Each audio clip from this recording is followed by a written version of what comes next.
I am joined tonight by our operations director, Tanya Moore, who's covering our tech support and presenting. So I'm going to start us off with a land acknowledgement. We are on the land of the Coast Salish peoples. I would like to recognize that we are occupying the traditional land of the first people of Seattle, the Duwamish people, past and present, and honor with gratitude the land itself and the Duwamish tribe. As we do this important work on these lands, we understand that our collective liberation cannot happen without Indigenous sovereignty. We encourage each of you to sign the petition for federal recognition of the Duwamish tribe, and if you're able, visit the Longhouse and pay rent to the Duwamish. You can learn more from Real Rent Duwamish.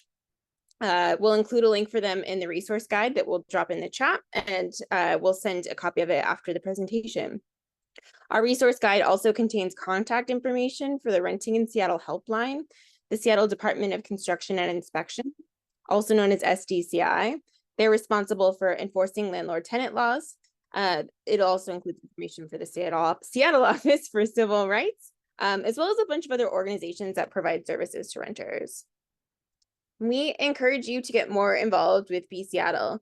We're seeking table volunteers, flyer friends, and people who are interested in developing their skills as part of a tenant leadership team. We host 2 renter councils every month. The Elder Renter Council, which centers renters age 55 plus, and the Seattle Renter Organizing Council. These councils were created for renters to work together to strategize and fight for renter protections that they feel are important to their communities, to give and receive peer-to-peer support for folks organizing in their buildings, to grow renter power, and to build community. We will drop links for the email signups in the chat. And then we're going to share some upcoming events, and then we'll get into the bulk of our presentation. Friday, August 2nd, 2 to 6 p.m. at Plaza Roberto Maestres. It's Ignite the Change Rally for Civil and Voting Rights. Join the Seattle Office for Civil Rights and El Centro de la Raza to ignite the change and rally for civil and voting rights. You'll hear from local leaders, learn what will be on the ballot this November, and get connected with resources to make your own informed decisions with your vote. There will be voter registration, live music, organizing workshops, food, speakers, and a resource fair for you to get connected with information on civil rights and community services.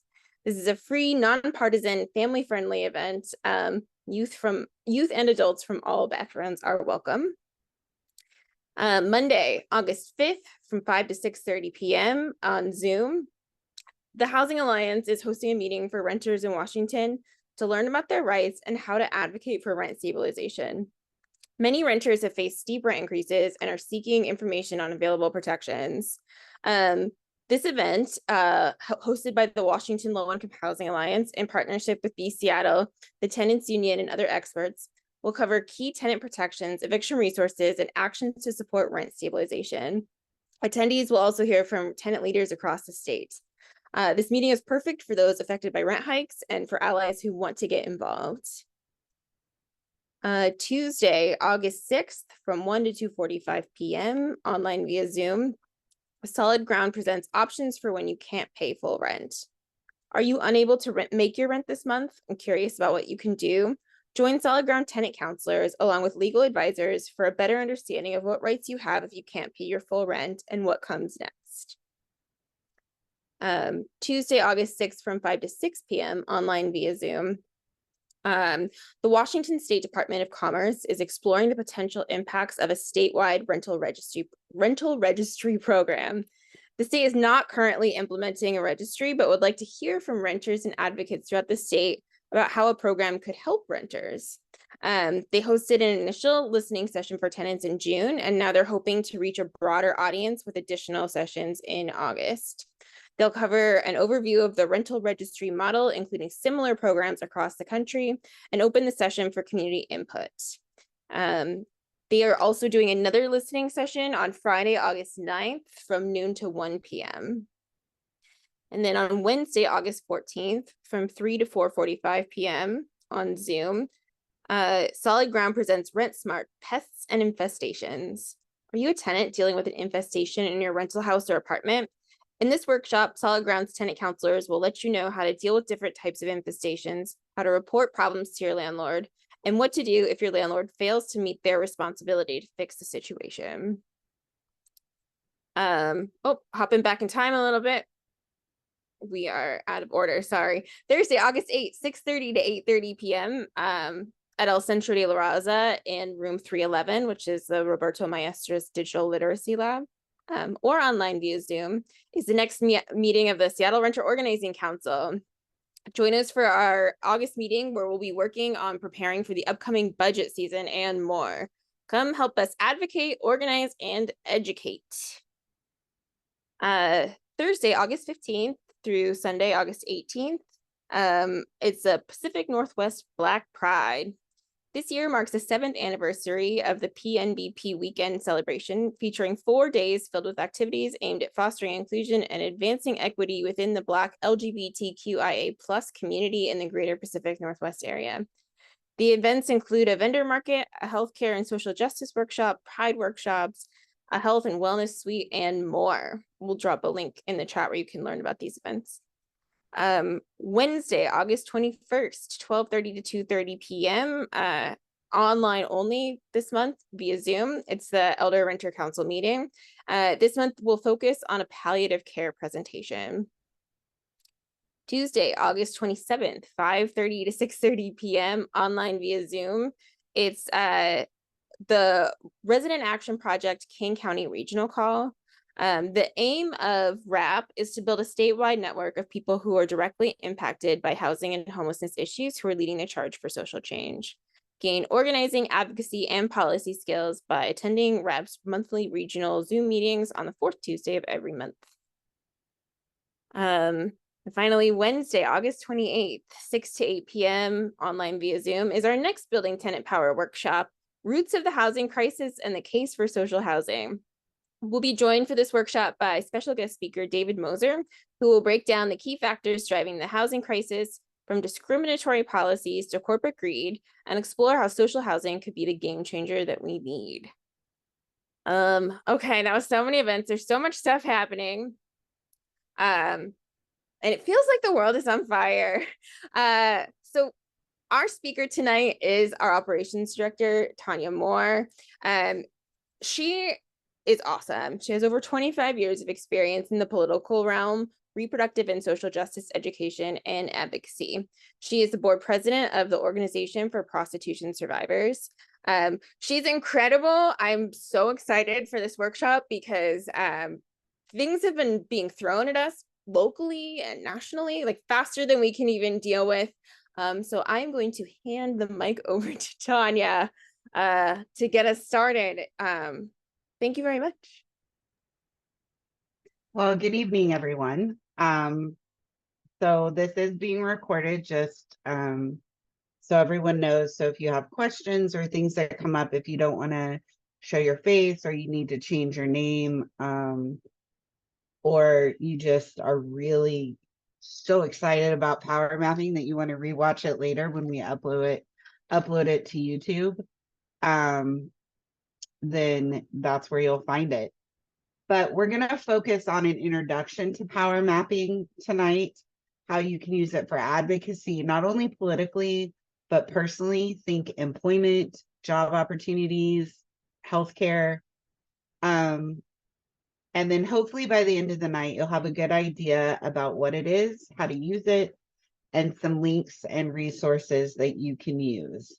So we're going to go ahead and get started. And I am doing the tech, and so patience is always a issue with us. All right, so what exactly is power mapping? Power mapping is simply a way to identify who has the power in a community and to figure out what will move those individuals or institutions to do whatever it is you want them to do, or at least move them a little so they can hear you a little better. In other words, who knows who goes to the same school, who goes to the same religious institution, who has kids that go to the same daycare, and then figuring out what all of those connections are.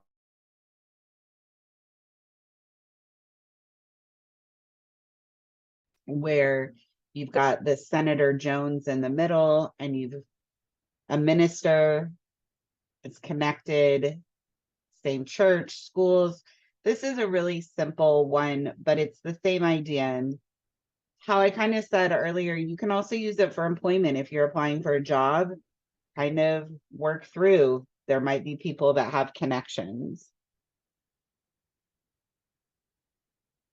So power mapping answers some pretty key questions. We want to know who are some of the key potential allies in our communities, whether that's individuals and organizations who are likely to support something or show up to support something for us, and who have the ability to influence others. We all have the ability to talk to our council people, our legislators, but sometimes having a connection makes them listen even better. So if you go in to talk to a counselor and you're like, by the way, my, partner plays soccer with your uncle or brother. It's a connection. It's the human connection. We also want to know from all of this who might oppose what we're doing and who is in the middle that might kind of might be able to be swayed to our side. And then what are effective ways to communicate within the community? Just like we don't talk to all of our friends or our groups of friends in the same way, and we don't maybe talk at work with our work friends the way we do with the people that we've grown up with. There are different ways to communicate with different allies. So why would you use it? Simply to understand the people in power. That's city council, county council, state, federal, to better advocate for an item, budget items, protections, laws, ballot measures, to better advocate for yourself, renter protections, wage increases, social services, to better understand who may have power or influence on a person, about an item, who's controlling the purse strings, who has something to gain. So that's where we're gonna, those are the basics of why and what it is. So this is an example of what a power map can look like. This reminds me a little bit of a logic model, so I get a little twitchy. I prefer mind maps, but everyone is different. So in the middle, you have your decision maker. And then on one side, you can put public influences like media, our action letters, different things, personal influences, VIP influences, financial influences. So this just gives you an idea of all of that stuff I just explained, kind of laid out visually. And a lot of these things we'll put as links in the chat, but also they will be in the email that goes out afterwards. So you'll be able to have access to these to look back on.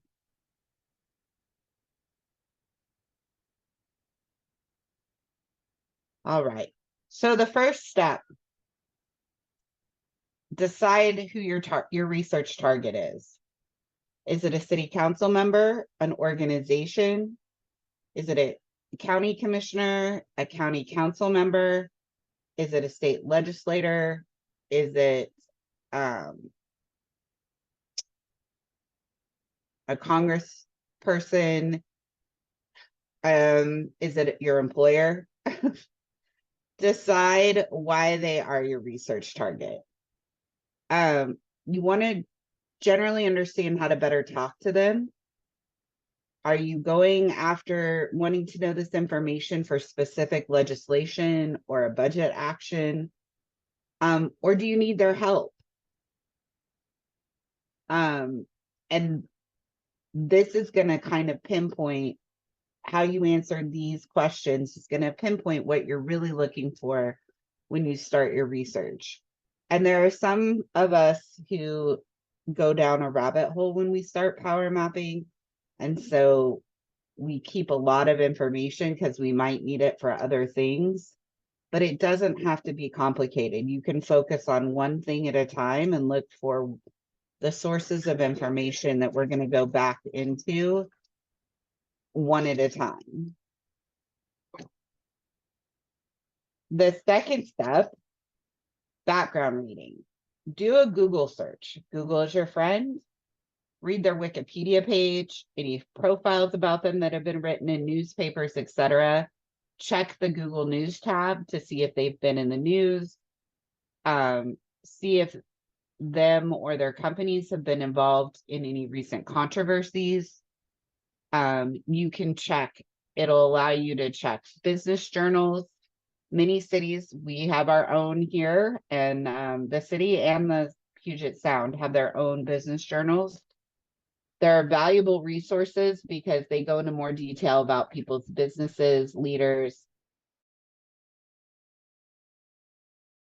and really focus on it in a different than Seattle Times or other newspapers. And as Kate said, if Google isn't giving you good results, you can also go to DuckDuckGo.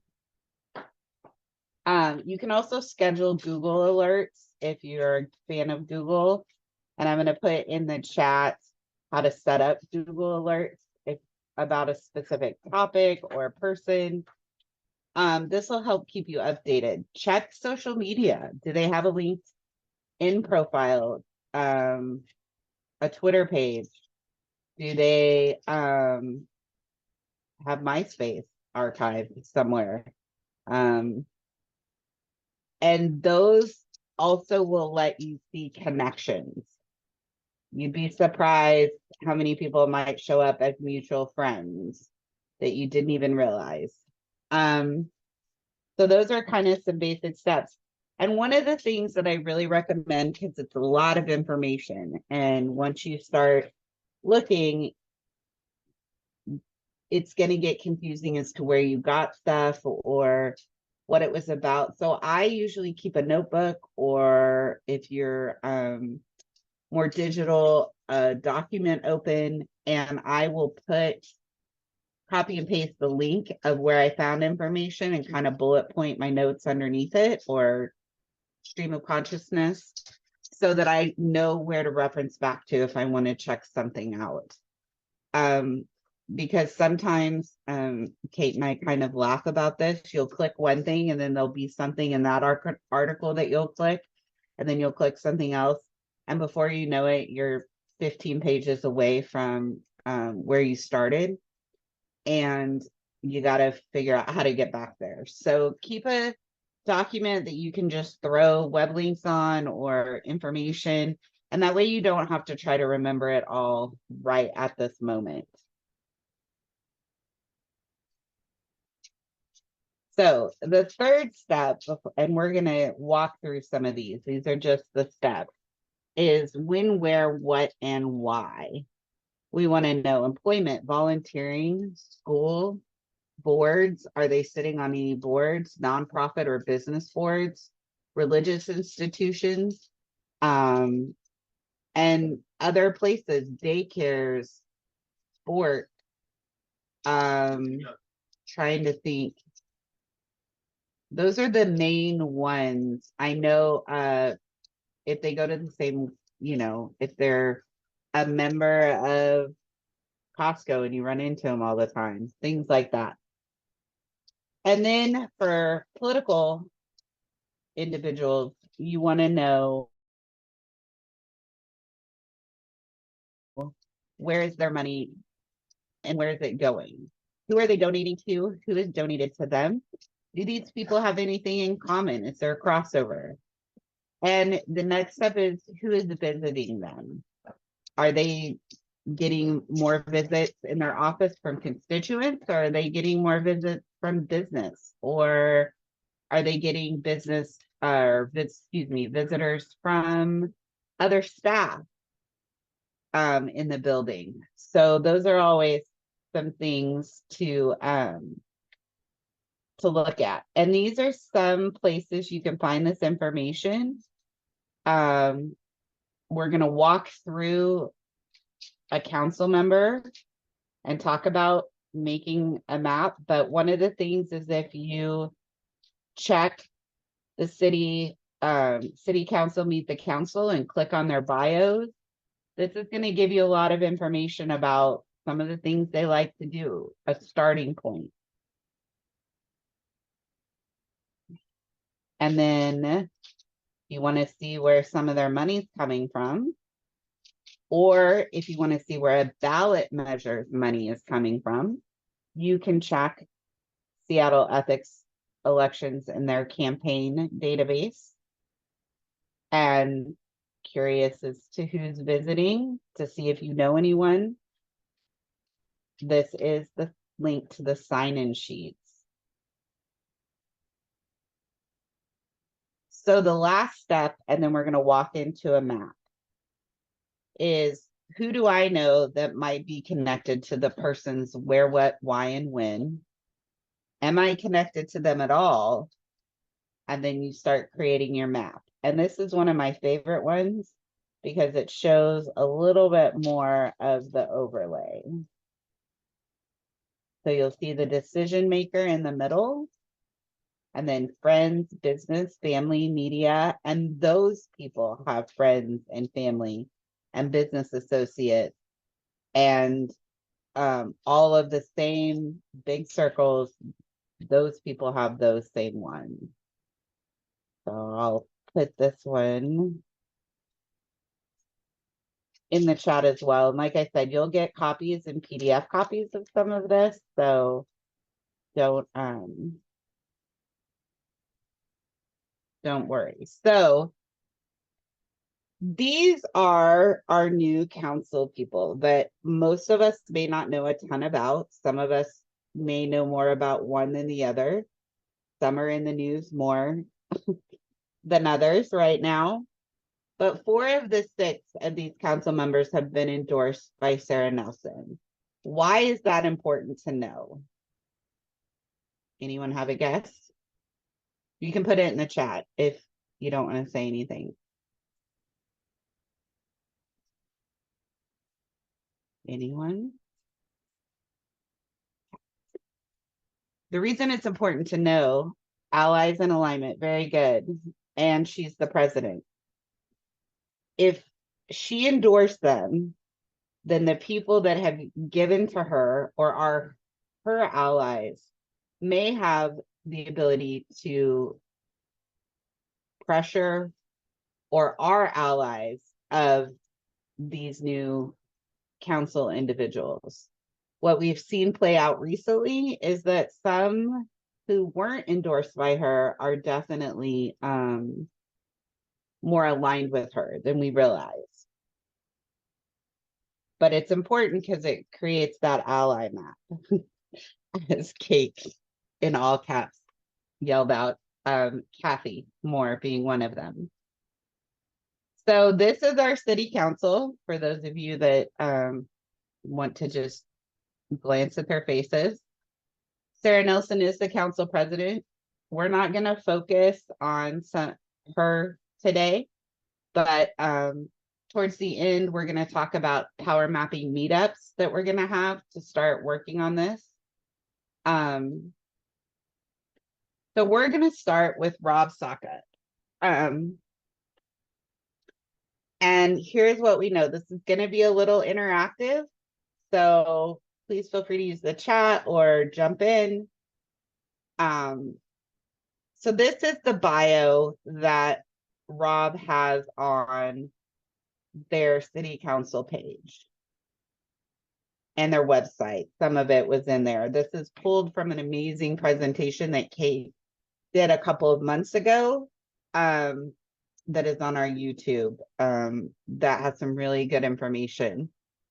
So Rob is District 1, which is West Seattle, South Park, Georgetown, and Pioneer Square.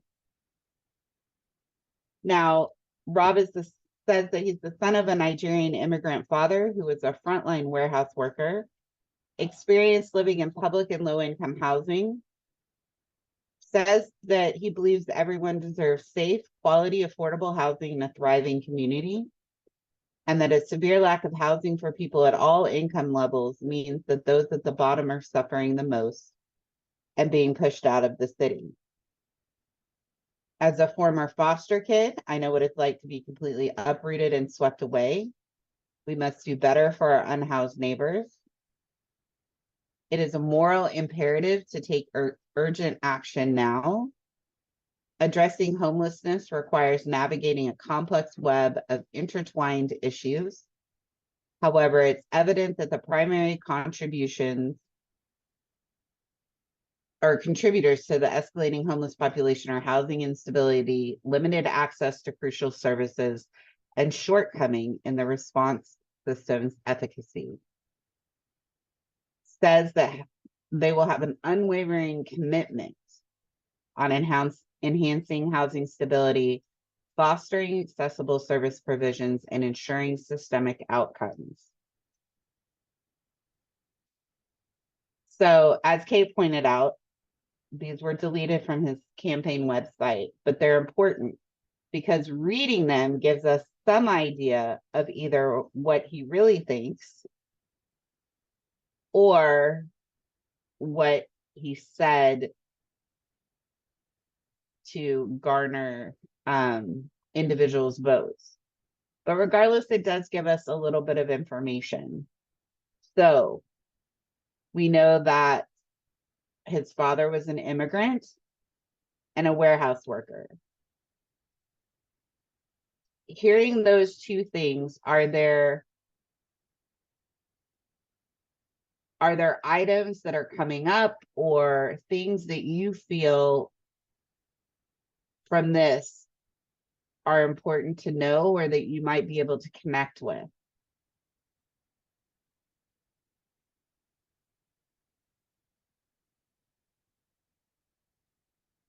So he's a warehouse worker. Do we think possibly the father may have been part of a union? Yep, unions. Very good. Unions, Rex, you've been a warehouse worker before? Exactly. So these are connections. So these are notes that you would write down before you even start your map. These are things you would write down. I have a connection here, or it's possible there might be a connection there. And so the next one, living in public and low income housing growing up. Several times,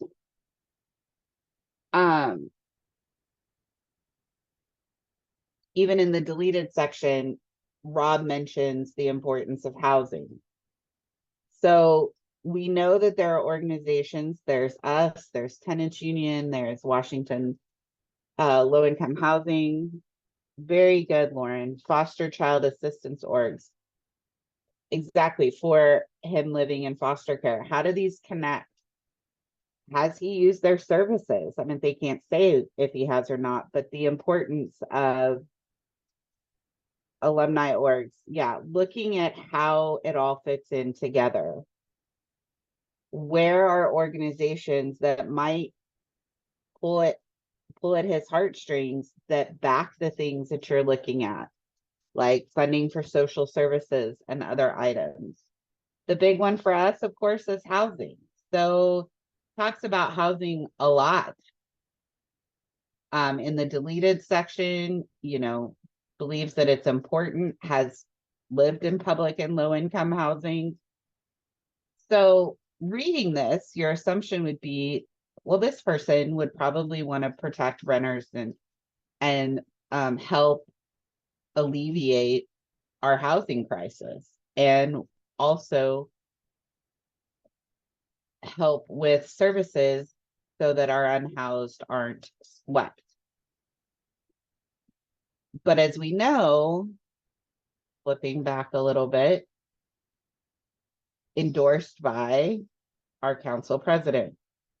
So that means there's probably some wavering in there. So who are some people that, if you're reading this, that you kind of think about, oh, what are some organizations that you would want to check the boards of or the donation records of to see if maybe Rob is given to them? Sorry, I just read Rex's comment. Is there such a thing as a low income alumni organization as a lifelong poor person? I don't think I've noticed one before. Agreed. I have not joined yet. If there is one, if not, we should start one. Is there any organizations that you feel would be good to check their donation records on their 990s?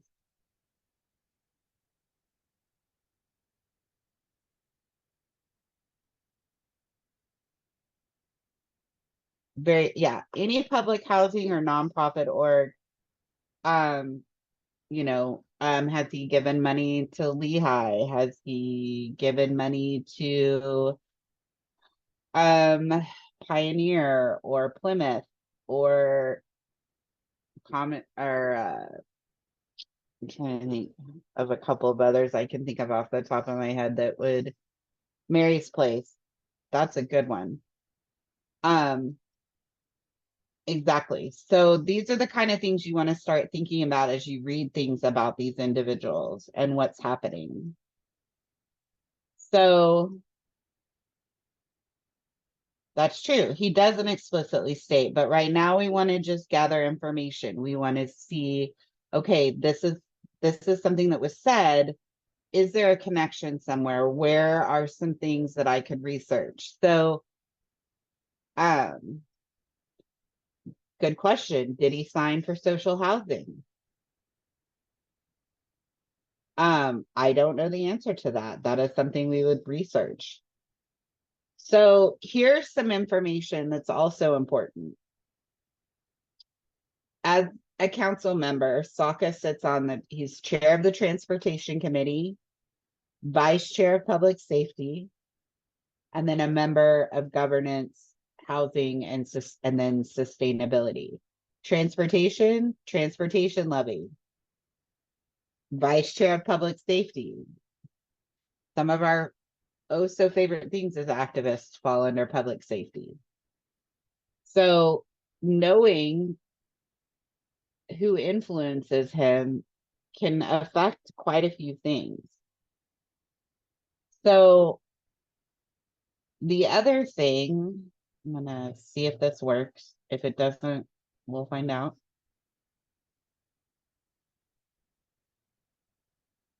Perfect. This is the link to the members of his staff. So remember, he is in the center, and now we're looking at his staff. We have Elaine, who was at the City Arts Office, director of the Office for Women's Rights under the former mayor, Norm Rice. Served as executive director of the Interim Community Development Association in Chinatown International District. Went to the University of Washington and attended Seattle Public Schools, went to Cleveland High School. There's a lot of information in here. Did your neighbor go to Cleveland High School? Do you know anybody that went? And apparently Elaine really likes to go to local plays.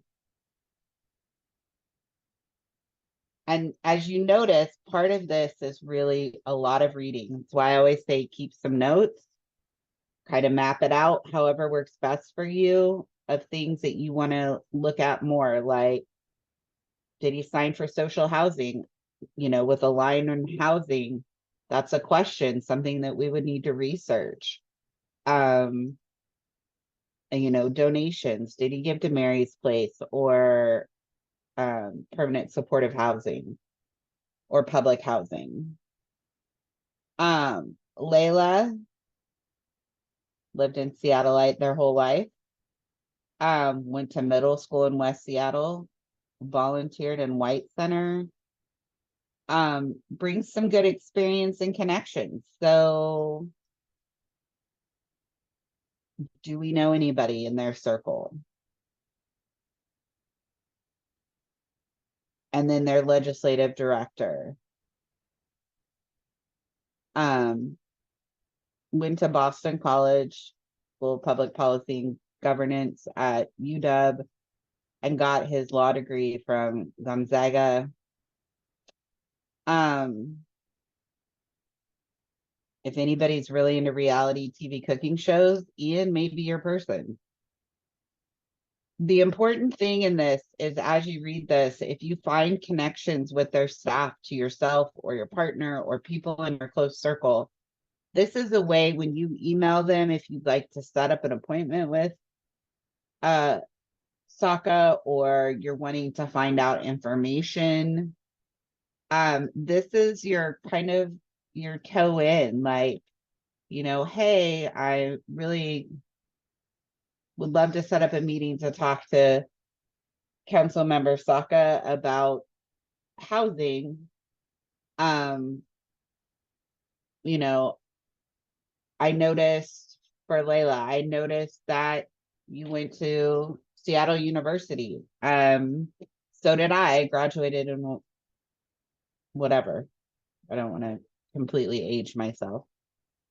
So these are things that are important because they open a door, but they tell you more about the people that surround the person that you're trying to influence or get in to speak to about your issue. Because any person in a political realm is going to have a group of advisors, and their staff are most often the first people and the first line of defense to keep people out. They're the ones that someone in politics will go to get questions answered and to ask about people and situations. So often, starting with the staff and getting to know them and creating a relationship with them on some level is your first step, and often will be the most helpful step.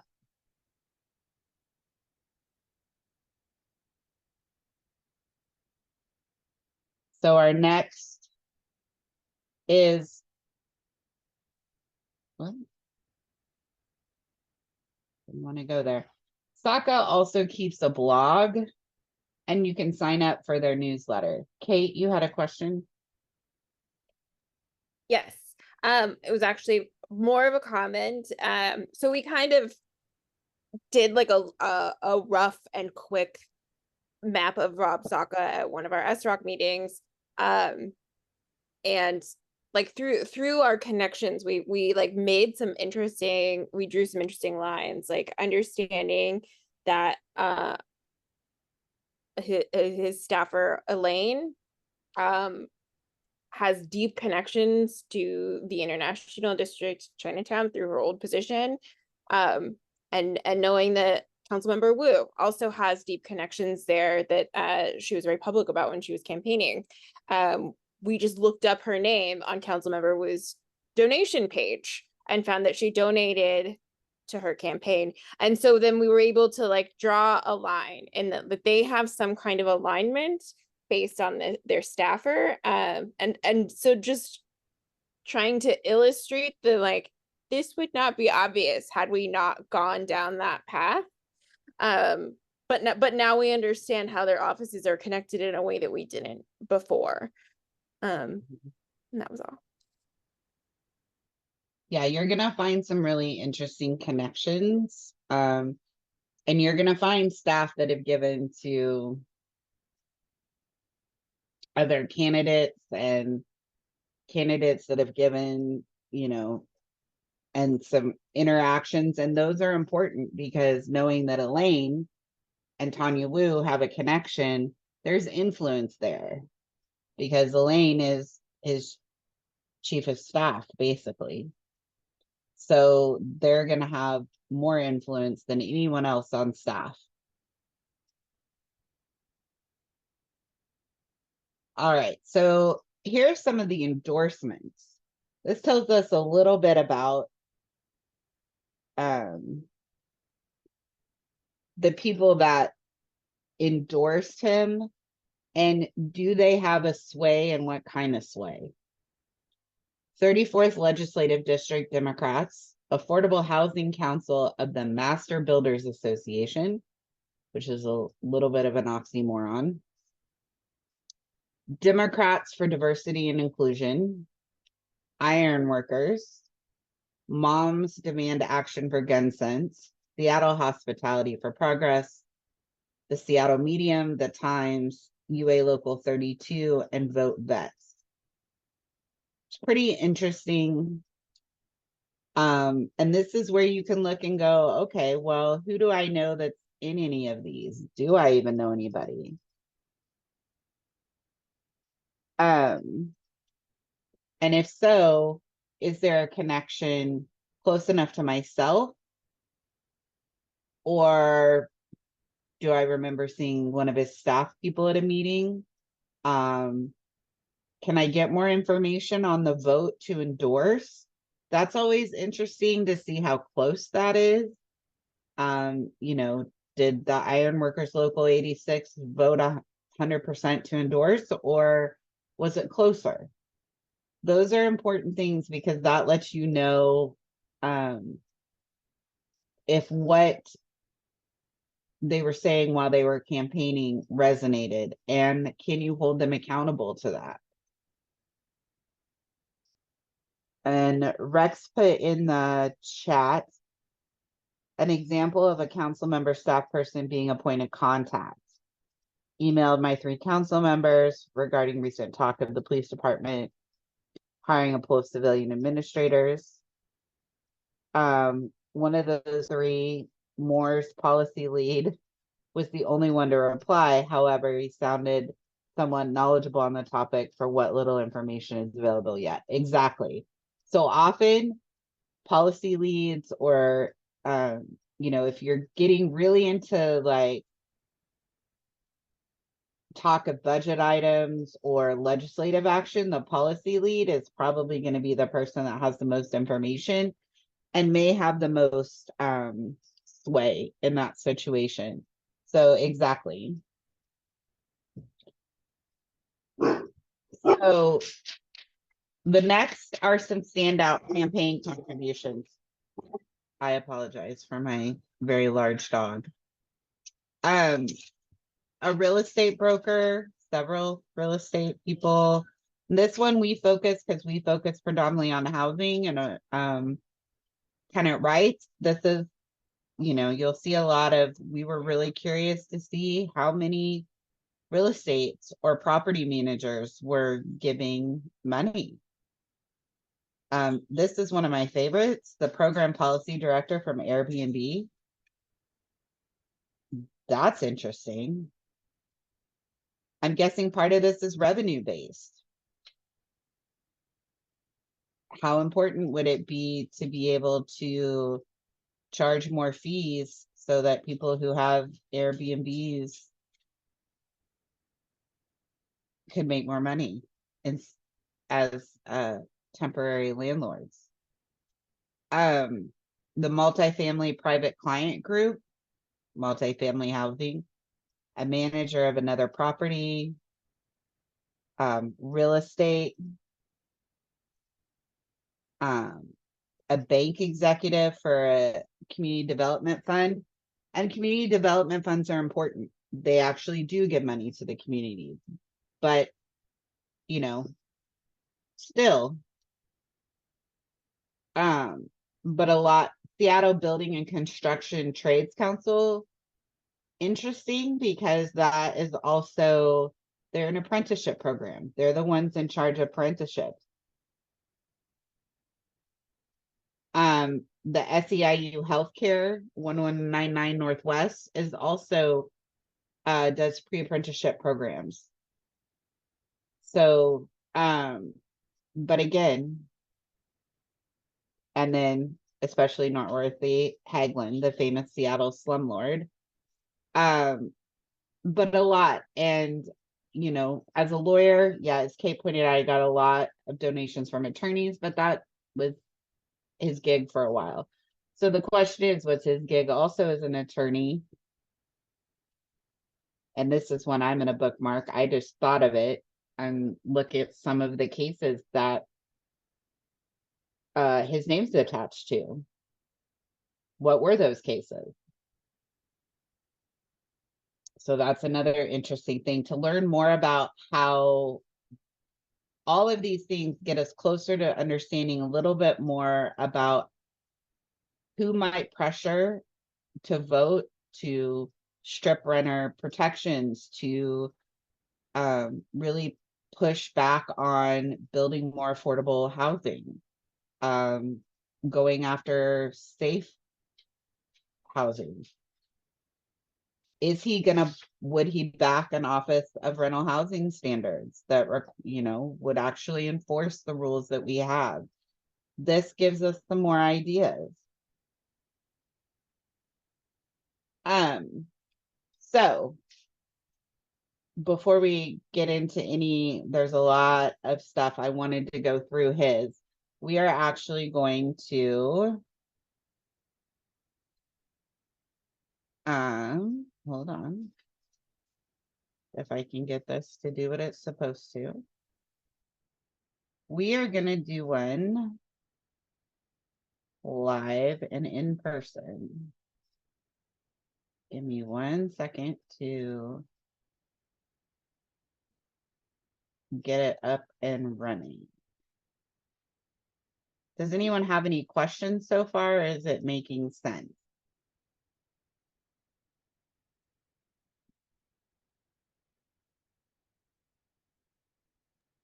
I have a question actually, Mhm. and it's just like more of a personal question. I think like when you, as in you, Tanya, are doing your mapping, Mhm. what is your preferred way to lay it all out? Like, so you showed us the map with the circles, but like it gets big fast. And I do Mhm. a lot of stuff digitally, and I know you're more of a handwriting person, but like what is the best way to like keep track in your opinion? So one of the best ways, honestly, is I'm gonna share this with everyone so you can kind of see.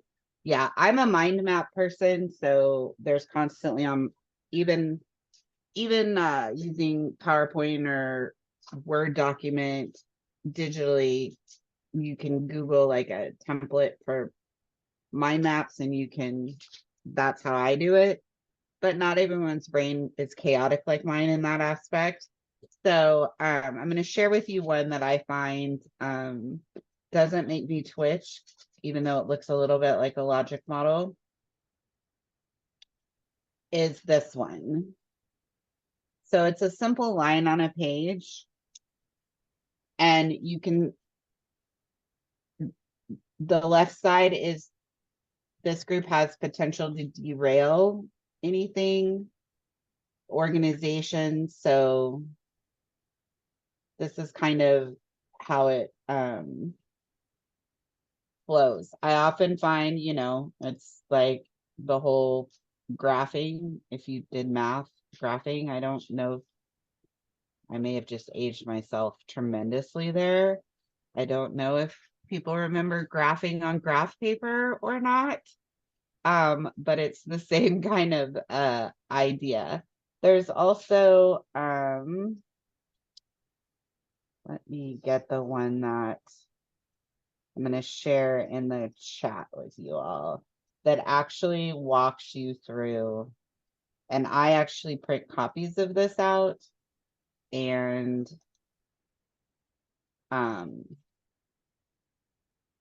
use it often. And this will be in,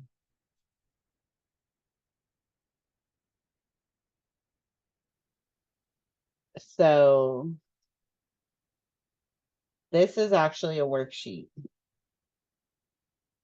and it asks you the questions that are really important.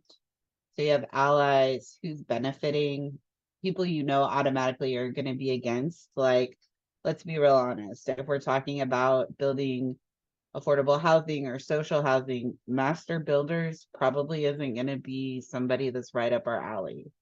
However, a pre-apprenticeship program for construction might be,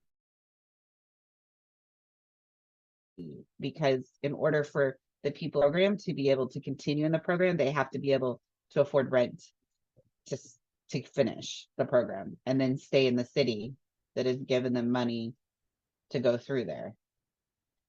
So this is the first page. Let's set the stage. Let's think about it. And this is a kind of living, breathing document. It's going to change as things go on. And then you have, I often print this out and I just write on it. Or you can copy it, draw it yourself in a digital format, but I just write on it. And then there's also this one. These are the allies. The people, let's say for Saka, we know that a lot of real estate property management companies gave. So this is where all the possible stakeholders would go. Those with the most power go near the top. Those with the most interest near the center line. And then we want to focus on those with the most power and the most interest. So this is where your allies would go, and this is where property managers would go. And they also have the most interest and are also the opponents, and have given quite a bit of money to multiple people on the council. They made sure to spread the money around. There's no right or wrong way to do a power map. I really want to be really clear that whatever works for your brain, it's how to do it. Some people use sticky notes.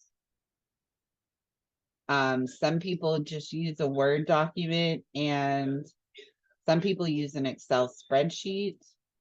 It's however things work for you. But this goes back to the one that I showed at the beginning.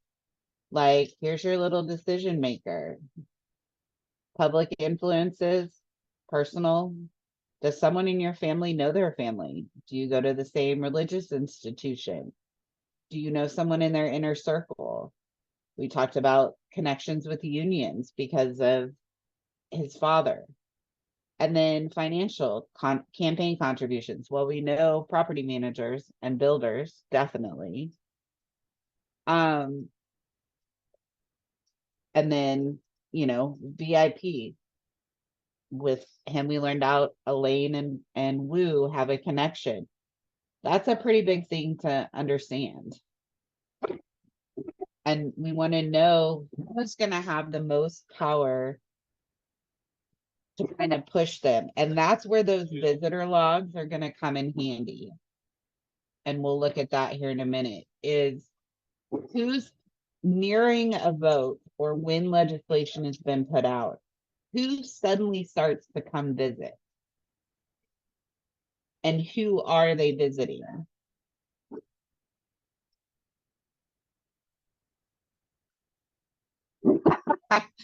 Yes, this is, it's different for everyone, and it's also different for every person you may be working on. Some people aren't going to have a lot of these because they're fairly new, or they're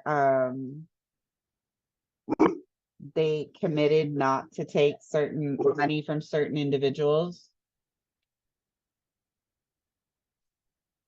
So that's this, I put it in the chat, but this will also go out in the email that we send out afterwards so that people have access to it. So one of the things we talked about was the visitor logs.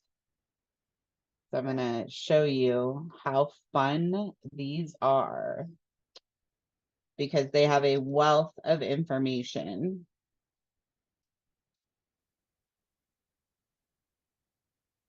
So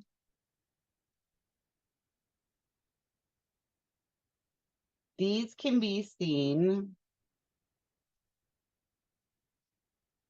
These are done by year. They go all the way back to 2014. But to see the current one, you'll hit the spreadsheet. and it starts in January. And you'll see the first name, the organization or the purpose of the visit, and who they were meeting. So we can do a little Control F and let's type in Saka. So he's had 233 visitors.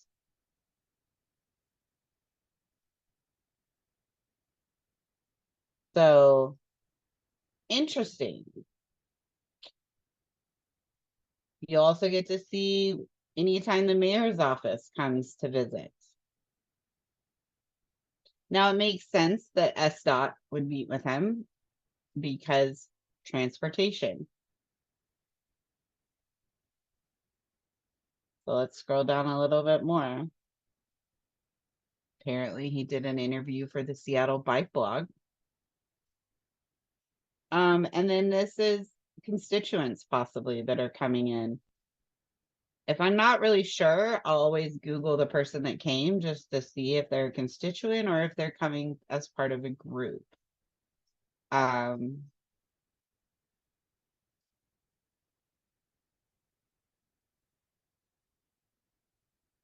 So this was when some of the meetings were happening for the vacancy that Wu was appointed to, as you can see. So let's go down levy oversight committee. That makes sense. Someone from Patty Murray's office. That's an interesting one. Again, some of his aren't really out there too much. Soto, I'm pretty sure that's business administration, maybe. The fire department makes sense. The chief wants to meet somebody. SDOT, he's really got some pretty normal. Amazon came to meet. That's interesting. And CBE strategic. I'm gonna bet, let's do this in real time, that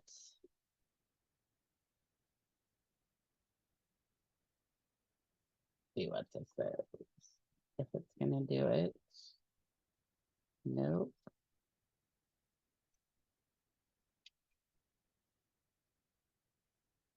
Sorry guys, we're gonna open a new tab.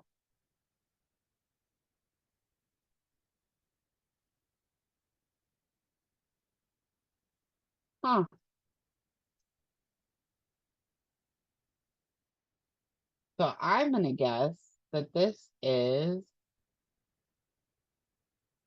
a PR firm. Well, isn't that interesting? Who are their clients?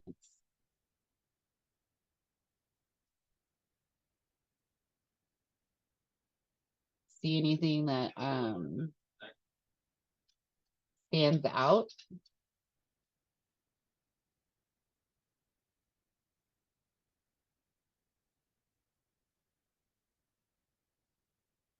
We've got Capitol Housing, the Downtown Seattle Association, but then we have MoPOP. Jared Axelrod, Perslington. He leads their public policy and community engagement. So interesting. Capitol Hill Housing is community roots housing. So this PR firm has corporate clients, they have nonprofit, they have public sector. So the question is, at least on my end, is why is this individual meeting with a PR person, and did this PR person meet with multiple of them? That would be one. It looks like on this day, it was only one person. So we're back to the list. A citizen came to visit Elaine. A check-in from the mayor's office. SDOT committee briefing. care came to visit. And then transportation, human services department for their presentations. Really, you know, honestly, PSA, that one happened in February. So as you can see, you just kind of scroll down and you look and you see, is there something that I need to know of? And it'll get juicier the more we get to budget time. You know, a lot of this is an interesting one. Michelle Nance from the city met with Socket to discuss federal priorities. Might be worth flagging. So you can just kind of scroll down and you'll see different stuff. And it just gives you, you know, an idea of who is visiting who and why they're visiting them. Is there anybody you all want to see? I actually want to see someone. So let's see.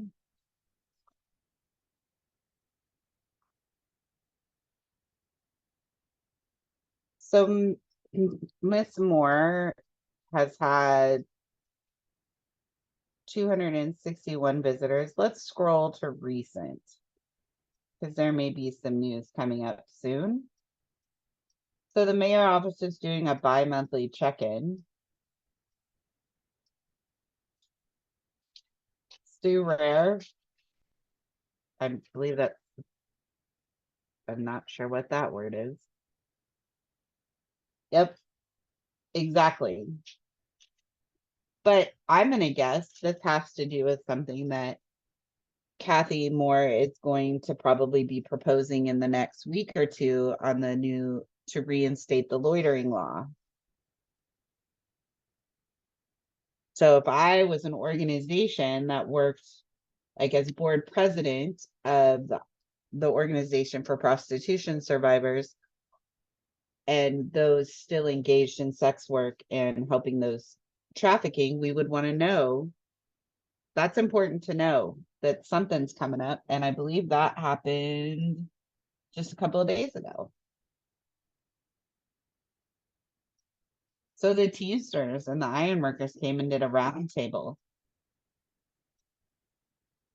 Interesting.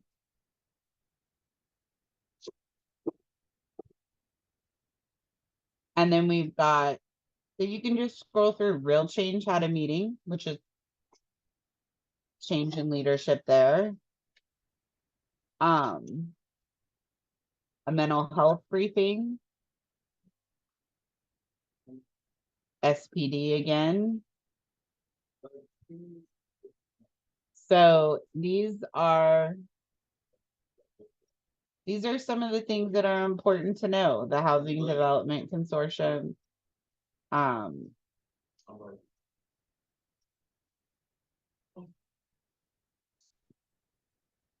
The mayor's office really likes to meet with Kathy.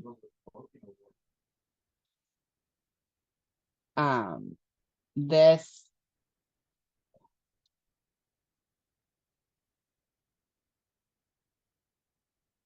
so just kind of start paying attention. Like who's already there? Who's already starting to meet with them? And how many times? And are they meeting with staff or are they meeting with the actual council person?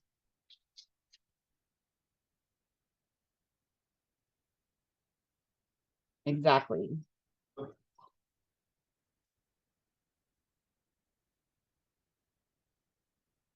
That is an interesting question. I'm not sure. There is not a similar one for King County that I could find. I did look. I think their offices may keep it. I have an email out to someone a staff member at King County Council offices to find out if there is something similar, it's just hidden differently, or named differently. And if I get that answer before we send out the recording, then I will include it. But you can also do an information request as well if you're looking for a specific thing. So this just gives you some ideas of what's happening. Like for me, it's really, really interesting what's happening in the last month. You know, several meetings with the mayor's office. There's the meeting with the Teamsters and some of the other union people about labor roundtable. Curious what happened there. I'm guessing this is about the minimum wage. Could be wrong. The timing looks like it probably is. But then also, you know, SPD comes to visit. And we just talked about Airbnb. If everyone looks at the very last person to visit today, it was someone from Airbnb, except they were meeting with council member Wu. So that's you know, you can always search just by their name if you're looking at a particular person or if you want to know a particular group. You know, so at one point, Wu was just a visitor and then became a little bit more than that. So we can see what she's been up to. Airbnb.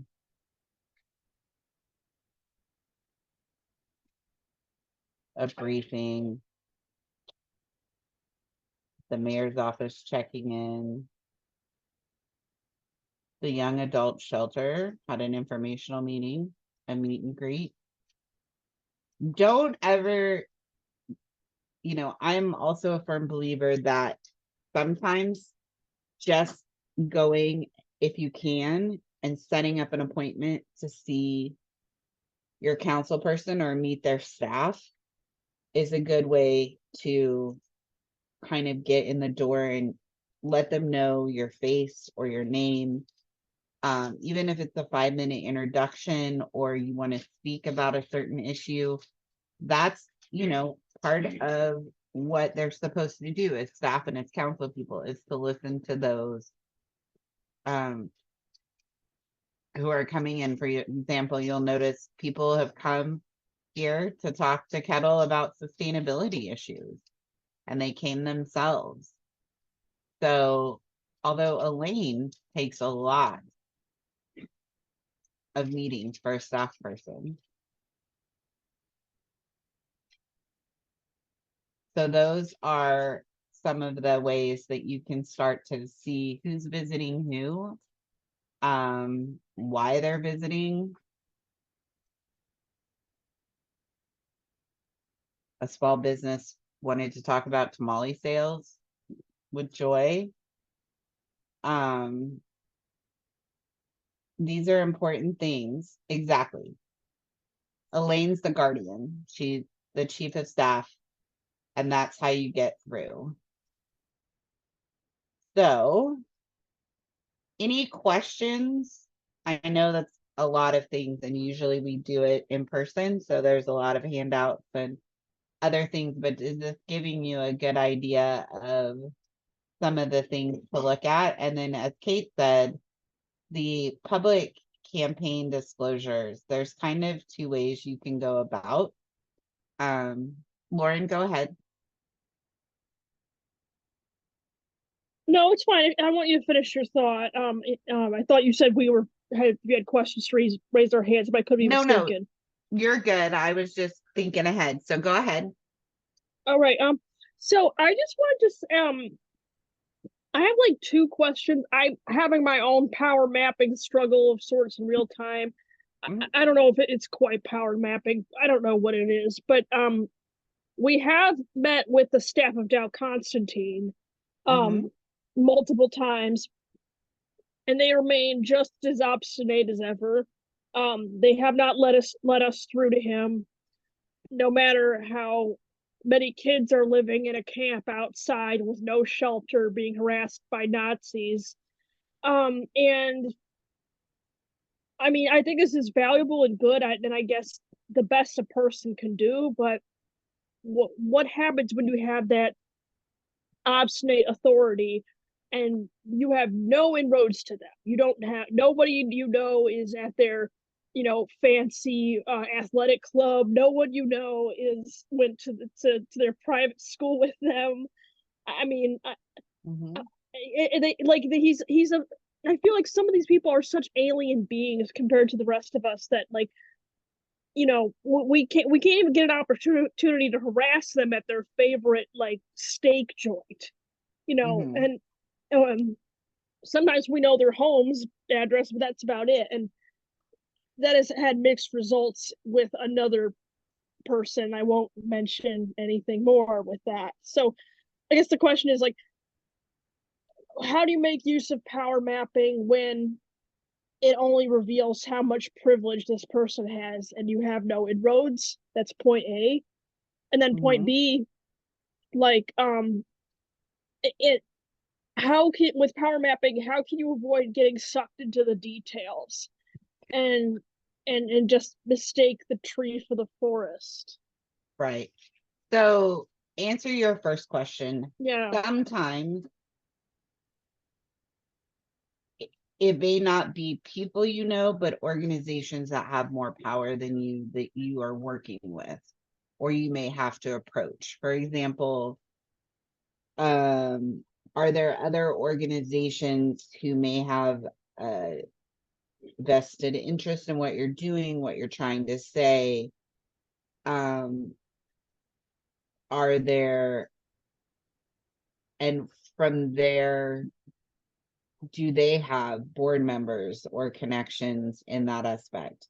Because I'm going to tell you, it's 6 degrees of Kevin Bacon, is that's really all power mapping is the 6 degrees of separation, is that there is probably somebody around that, whether that's an organization that you work with. Sometimes, sorry, my brain's kind of, you've got my brain going, and so I'm trying to like slow it down for a second. Sometimes the best thing you can do is ask another organization that you may work with or may be willing to get you in the door with them, because they have a relationship. And sometimes that works and sometimes it doesn't. But I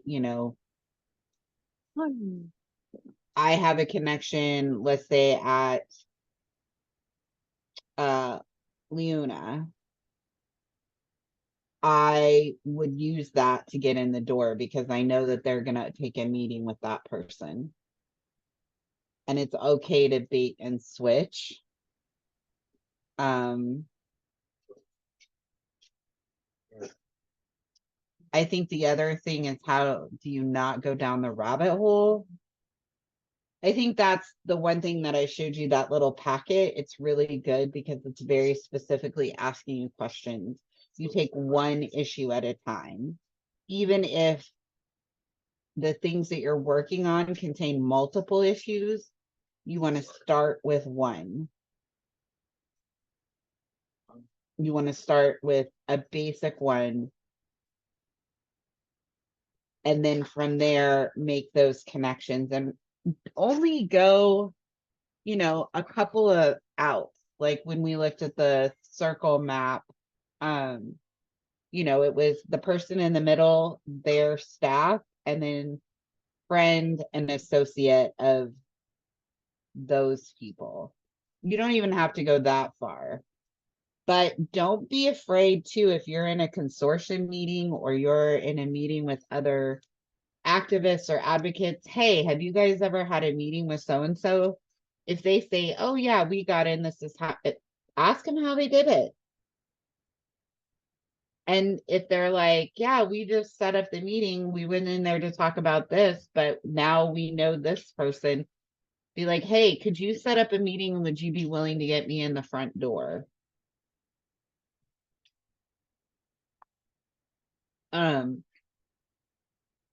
You know, like I said, there's nothing wrong with the initial, hey, I'm coming in here to visit.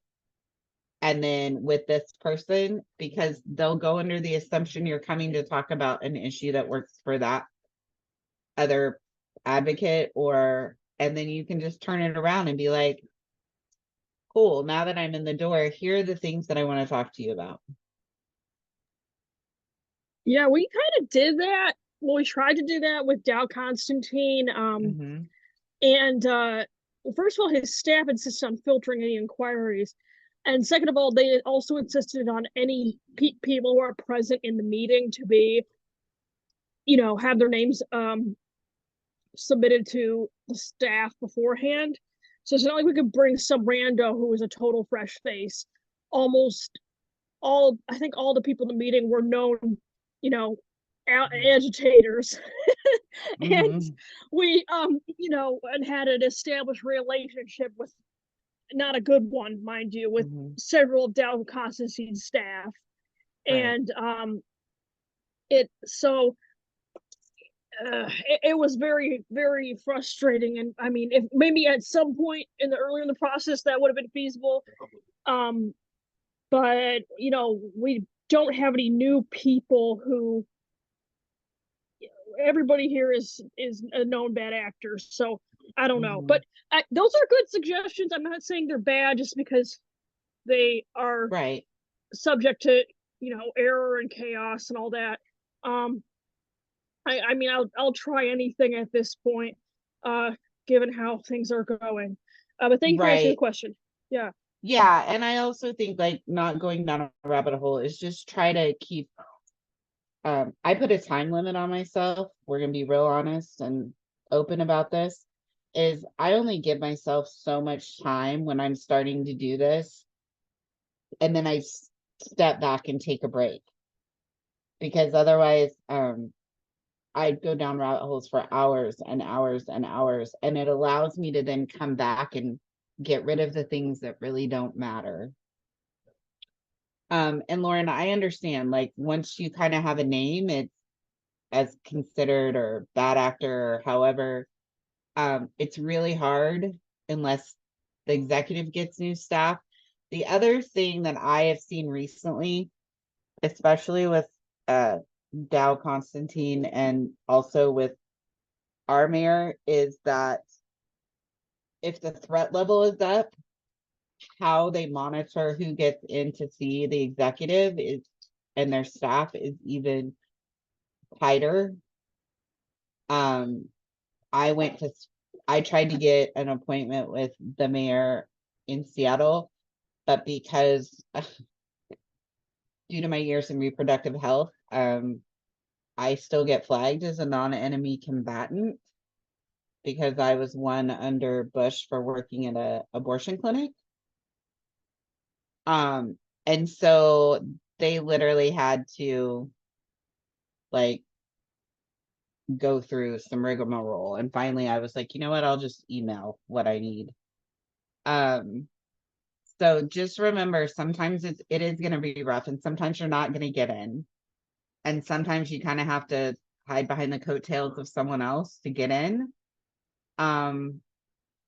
But it'll give you an idea. And you're right. Sometimes you look at this power mapping and you're like, oh my gosh, this person has no idea how privileged they are. But sometimes you're going to surprise yourself when you find out that there may be a connection somewhere as well. And so I want to look at what Rex said.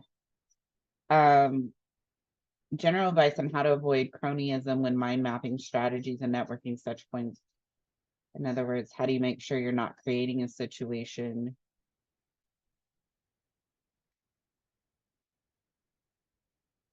So honest, truthful, political answer, there's always going to be a little of a little bit of that. It's always going to feel a little bit like that. But you don't have to create the relationship. You can be very like, hey, I know you, especially like you're talking about like employment or on political activism projects. Like, I know you, this is cool, but this is where our relationship is. Like, I'm not gonna, it's not a, I'll scratch your back, you scratch mine. Like, I'm asking for your help because I believe that there's a part of you that believes the same thing I do, or at least knows me enough that you understand this is important and you're going to help me get in the room. You may not agree with me, but my voice needs to be heard. You know, unfortunately or fortunately, depending, personal life wise not, but politically speaking, on a federal government level, the king of that was Ted Kennedy. Being able to garner support across different things and without any of the return in favors. So it's a fine line, and it's kind of a learned skill, but you'll learn it as you go. Just make sure you have some boundaries. Kate, what were you gonna say? I wanted to affirm what you're saying, and also say that like there is a little bit of that, like, I'll scratch your back if you scratch mine. And I think that it's really important to know where your values are in that situation, as long as you have like strong boundaries and like strong values going in. Like, if someone helps me out in a council office and then I get an email from them asking for some additional support on something that I do align with, but it's going to take energy and effort that I would not have expended otherwise, I'll usually do it. And it's only if I'm like, yes, this is important, yes, this does need to be done, that I'm willing to like spend that capital. And the other thing is that it's also worth like knowing when you're burning your political capital, and when you have some leeway to pull up another chair to that table. So if you have a good relationship and someone that you know and trust has asked you for an introduction or a connection, being willing to make that connection, and also if you're asking someone to make a connection for you, knowing whether or not you're going to like burn that relationship there.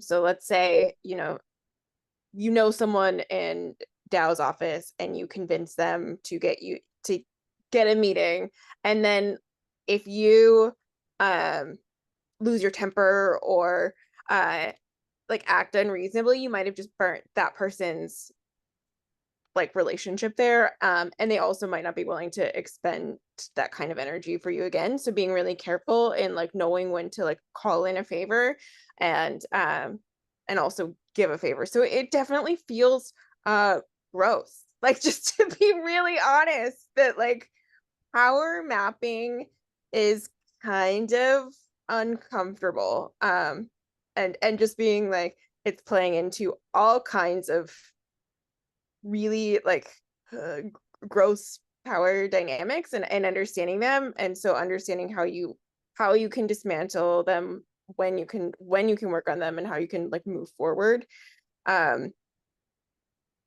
Yeah, there's a comment here that's like, it's like walking through a minefield. And certainly like I wouldn't agree to like, well, I'll do this if you do this, but because that's too transactional. But like definitely knowing that you can build a relationship with somebody if you help them with their thing too, that you want it to be a two-way street. And that doesn't mean that like it's completely like at a stop sign where one goes, the other one goes, like, but being able to transverse back and forth to navigate that. I'm sorry, I kind of went on a little bit down. I went on my own rabbit hole and I'm getting distracted by the chat, and so I will stop and hand this back to Tanya, who is leading. Yeah, and it definitely knowing between supportive and being a transaction. And Kate is right, and like I said, when you start to get into it, you're like, I feel like a stalker because I'm checking out these people's LinkedIn pages and possibly archived MySpace pages, depending on how old they are. But the reality is you're looking at it across the board, like the things that you believe in. Budget season's coming up. Budget season's important when we talk about workers' rights and housing and tenant rights and EDI funding that is going to need to become available, and how CDBG funding is being allocated throughout the city.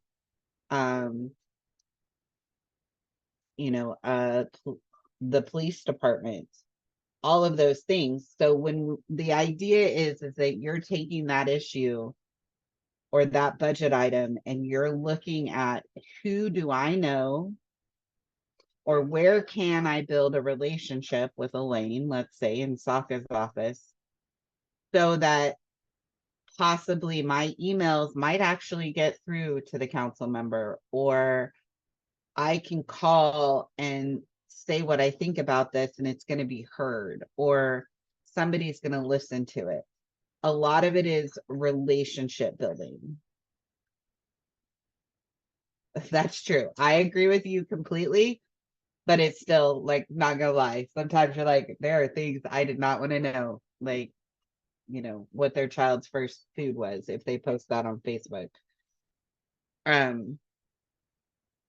So remember, it's about relationships, like we've said at the very beginning, and it says on that sheet. It's about relationships, and those relationships, you don't have to be best friends with them. You don't have to go out to dinner or tea or anything, but having the ability to be able to email or call and know that the call will be answered or the email will be replied to is important as you start to do your work. And you don't have to be inauthentic. You don't have to go against what you're advocating for. But the more you can start to build those relationships, the easier of a time you will have advocating for things. Exactly. And yeah, EDI is a great example. We were asked to, DCL was asked by someone we have a good relationship with to oppose the amendment, trying to freeze the funds. We were busy working on other things, but it was aligned with our work and values and would help our communities. So, we did, send out an alert. We put it on our social media. Sometimes it's small things like that, but build those relationships, and especially in an advocacy community, the larger your relationships are, the more things that you have to pull from to say, oh, this organization over here helped us with it, or we helped them with this on housing, and oh my goodness, we have this housing thing coming up. Let's reach out to them. So any other questions or anything? This was like literally 101. You're going to get a ton of, yes, I view it more as solidarity than transactional. That's very correct. You're going to get a ton of stuff in the email that comes out. One thing I will say, if you really like to go through a rabbit hole, there's two things, especially with some of the elections coming up. These will be in there as well. This is the campaign contributions for Washington state. You can look up campaign contributions for anyone in the state, but this is one of my favorites. It's called Open Secret. Follow the Money merged with Open Secrets, but I've got them both on here because Follow the Money still has the states. This will allow you, it is a nonpartisan research group that tracks money in US politics, including at the state level. And so you can find out all sorts of fun things. You can type in a person's name, you can type in your state, and it will take you down a rabbit hole.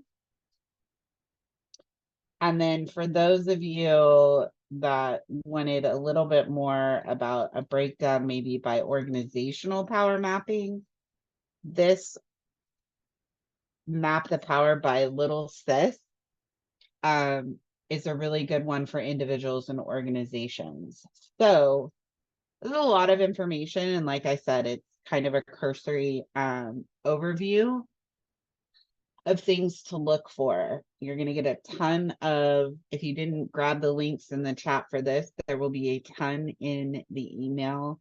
And then the fun part is we are going to actually start doing these maps, like live ones of different council members, and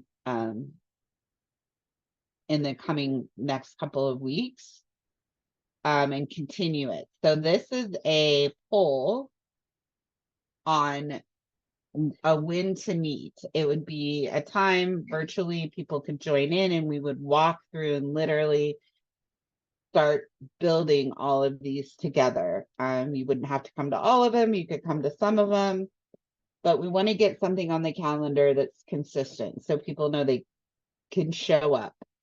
And this is for Seattle City Council. We want to get this done before budget season, so not that far away. So click the when to meet, give us some times that work for you, and we'll make sure to advertise it on our social media and in things, but we would love to have you so that we can do it in real time and find out, do you know this person? Do I know this person? Or this organization has worked with them, maybe we can get in the door. Oh, I'm just kidding. We're going to email. We're not putting it on socials. Thank you for clarifying that for me. All right. So the very last fun stuff, if I can get to my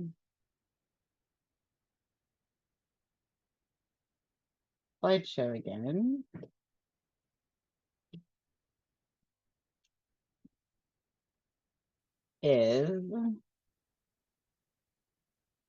These are all of the links that you all already have, but will be in the follow-up. It is now time for Kate to do the last piece, our action for the day. So it is all yours, Kate. So, oh my gosh, y'all, things have been happening so fast. I can barely keep up.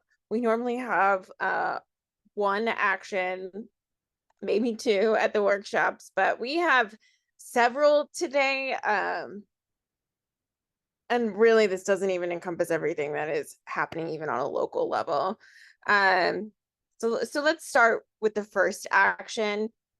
Tell your lawmakers that renters need stability.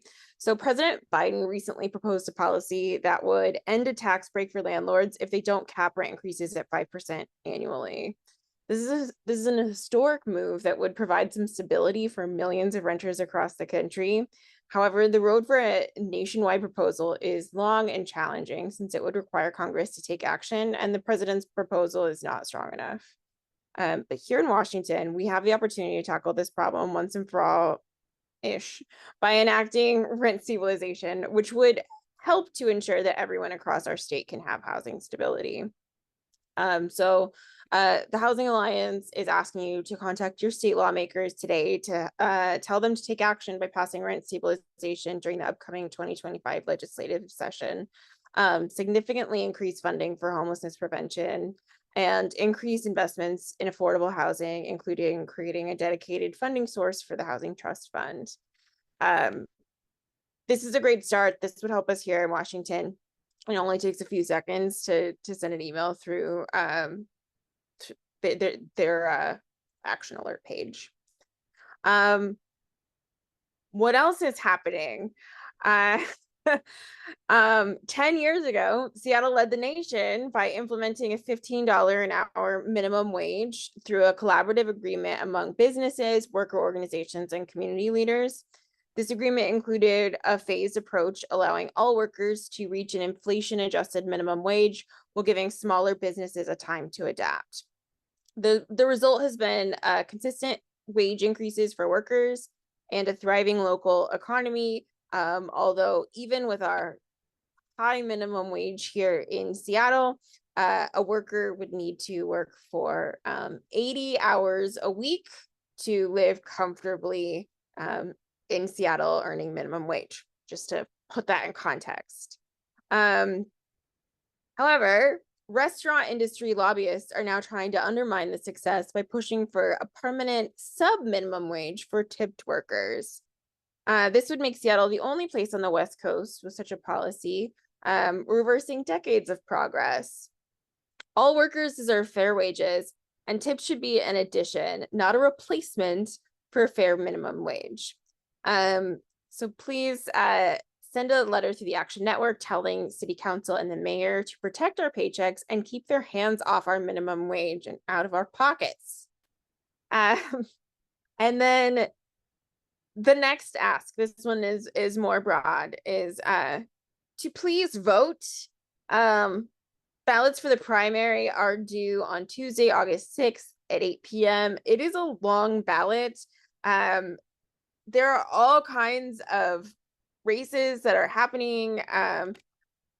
And this is really important, like during the primary, to like make sure that the best candidates get through so you can vote on them in the November election. I know I personally have felt like sometimes, especially when I didn't participate in the primaries, maybe I took it more personally, the options presented to me weren't great. And so the in November, so the primary is at least a step that you can take to try to get better options in November. And it's important. Young people and people from marginalized communities are historically not super great at voting. It's older white homeowners who are great at it. And so we really need to show up at the polls to make our voices heard.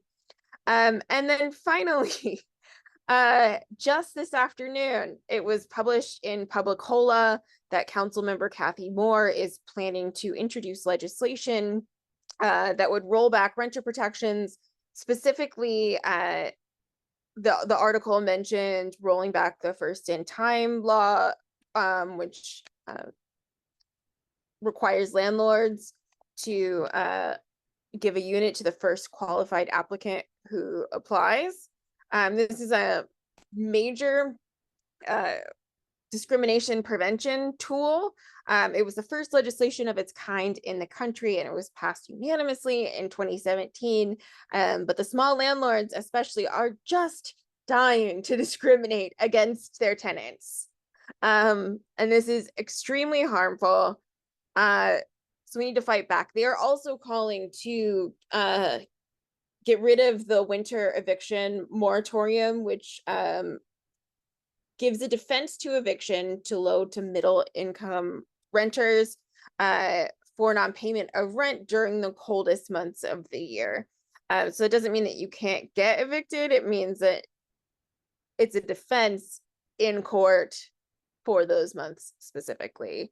But they want to get rid of that too. And the dangerous part of this is that low-income housing providers have also kind of joined the developers and for-profit landlords in trying to tear down tenant protections over this.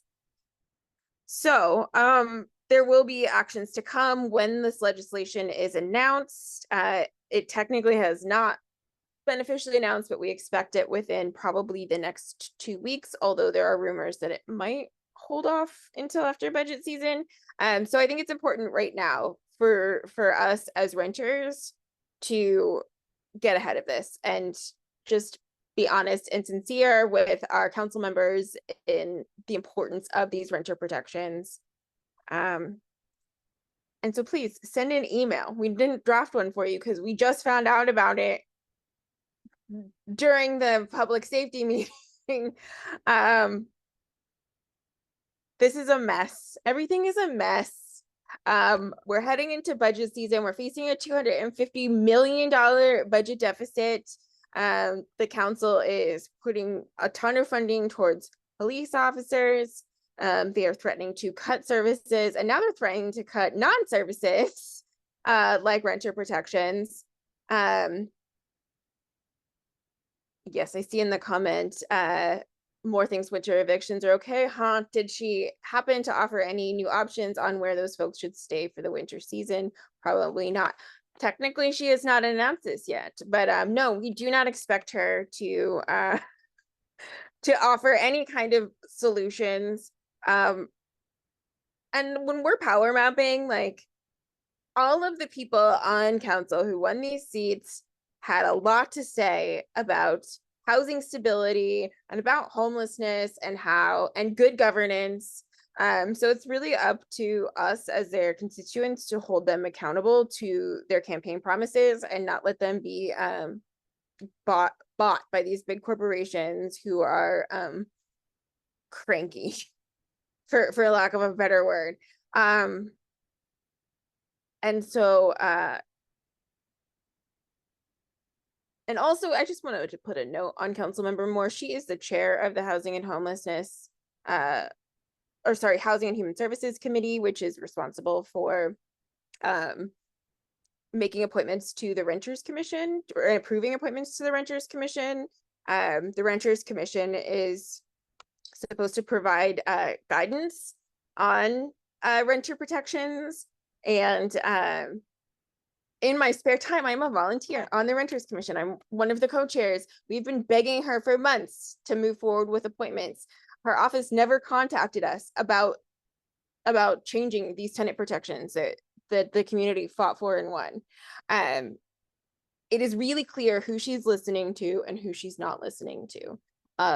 So we have to, like, make ourselves heard in some way. And I think reminding her that, like, you're a renter and you live here is important, just alone. Okay. Sorry, I'm feeling passionate. I'm feeling fiery right now, because the bad news keeps rolling in. And also back to the voting, because I'm hopping all over. When you are aligned with the people who you're elected with, you have to do less power mapping. Like, we're teaching you how to power map, but like having electeds in place who you trust, and who will do the work to make what you want to happen makes it so much easier than trying to gain power and influence over people whose interests are not aligned with yours. Okay. And with that, Tanya, do you have anything else you want to add? I just want to say thank you all for coming. Please come to or give your vote for Power Mapping Hour.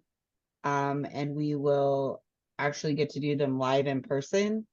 In the next few days, I'll make sure to get this email out with all of the resources. And Kate and I are both available to answer questions if you're trying to do it on your own and you can't join our power hour.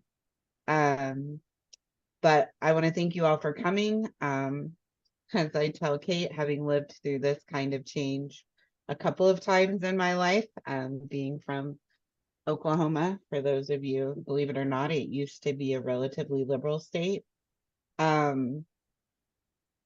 and progressive state. You know, it's going to be a bumpy ride for a little bit, but I promise it'll even out a little bit. Some states are already on their way back. Oklahoma's getting there. They're starting to swing. So just remember that we would love to help you all out as much as we can. And thank you again for spending some time this evening with us. We appreciate it. We know you all have a lot to do in your lives. And so thank you. And have a great night.